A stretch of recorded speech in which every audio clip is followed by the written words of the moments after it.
لیکن آپ دیکھیں کہ ہمیشہ آئیڈیل صورتحال نہیں ہوا کرتی، ہر شخص اتنا کنسیڈریٹ نہیں ہوتا. لیکن اللہ تعالیٰ نے عورت کو جہاں شوہر کو باہر کی مشقت دی نا، کتنی مشقت ہوتی ہے گرمی میں، دھوپ میں.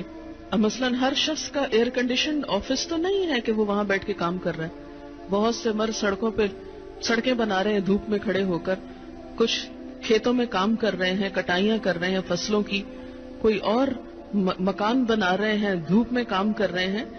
تو مرد اگر سارے دن کی باہر مشقت کرتا ہے تو وہ بھی ایک پینفل کام ہے، اور اس نے محنت کی اور بیوی کے لیے سارا آرام فراہم کیا، کھانا پینا باقی ضروریات. اب اگر بیوی کو اس کا مطالبہ پورا کرنے میں تھوڑی تکلیف ہو رہی ہے تو کیا ہوا کہ موڈ نہیں یا دل نہیں مان رہا تو کیا ہوا، نہ صحیح.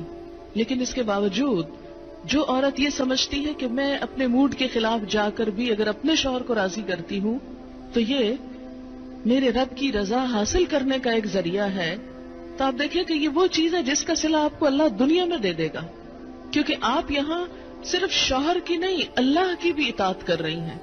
کیونکہ ایک مسلمان عورت کو اس کے رب نے یہ حکم دیا ہے. اور اس میں وہ حدیث آپ نے سن رکھی ہوگی اور عورتوں کو سنانے میں بڑی مشکل پیش آتی ہے مجھے ہمیشہ، اور عورتیں ایک دم اوفینڈ ہونے لگتی ہیں. لیکن بات یہ ہے کہ چونکہ اللہ کے رسول صلی اللہ علیہ وسلم نے فرمایا ہے اور ہم ان کا نام سن سن کے روتے ہیں محبت میں اور نعتیں سن سن کے جھومتے ہیں، تو یہ حکم بھی آپ کا مان لینا چاہیے اور اس حدیث کو بھی سن لینا چاہیے اتنی ہی خوشی سے جتنی خوشی سے ایک نعت سنتے ہیں. نبی صلی اللہ علیہ وسلم نے فرمایا جب مرد اپنی بیوی کو اپنے بستر پر بلائے اور وہ نہ آئے تو صبح تک فرشتے اس پر لعنت کرتے ہیں. بخاری کی روایت ہے، کتاب النکاح. ٹھیک ہے اس میں کہ اگر بیوی بیمار ہے یا اسے کوئی ایسی تکلیف ہے یا کوئی جینون ریزن ہے تو اس میں اللہ تعالیٰ اتنے بے رحم نہیں ہے کہ وہ دیکھ رہے ہیں کہ ایک عورت بخار میں پڑی ہے اور اس کا شوہر اس سے مطالبہ کر رہا ہے اور عورت نے نہیں مانا تو اس پہ لعنت بھجوانی شروع کر دی جائے. نہیں، یہاں ایک نارمل حالات کی بات ہے کہ ایک عام حالات میں ایک عورت اگر اطاعت نہیں کرتی یا بات نہیں مانتی.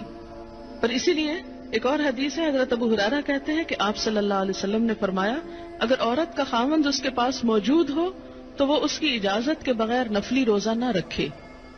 تو گویا شوہر کی اطاعت نمبر 1 عام روزمرہ زندگی کے کاموں میں کوآپریشن، اطاعت بمانا کوآپریشن ہے. طاعن کا مطلب ہوتا ہے خوشی سے کام کرنا. نمبر 2 اس کی خاص ضرورت یا تقاضے کو پورا کرنے میں اطاعت. ہاں، کہاں اطاعت نہیں؟ جب وہ کوئی حرام کام کرنے کو کہے، جب وہ کوئی ناجائز کام کرنے کو کہے، جب وہ اللہ اور اس کے رسول صلی اللہ علیہ وسلم کی مرضی کے خلاف کام کرنے کو کہے. لا طاعت لمخلوق فی معصیت الخالق. مخلوق کی اطاعت جائز نہیں خالق کی نافرمانی میں. اگر اللہ تعالیٰ کسی کام پہ ناراض ہے وہ اطاعت جائز ہے. بہت سی خواتین کو دیکھا ہے جہاں اللہ کی نافرمانی ہو رہی ہے وہاں تو شوہر کی بات بھاگ بھاگ کے مانی جا رہی ہے، اس لیے کہ وہ اپنے نفس کے مطابق ہے نا. آپ سب جانتے ہیں کہاں کہاں. لیکن جہاں شوہر کی اطاعت اللہ کی رضا کے مطابق ہے لیکن ہماری رضا کے خلاف ہے تو پھر ہم وہاں نہیں بات مانتے. تو بسا اوقات ہم بظاہر اللہ کی رضا کا لیبل تو لگاتے ہیں، ہوتی اندر سے اپنے نفس کی اطاعت ہے.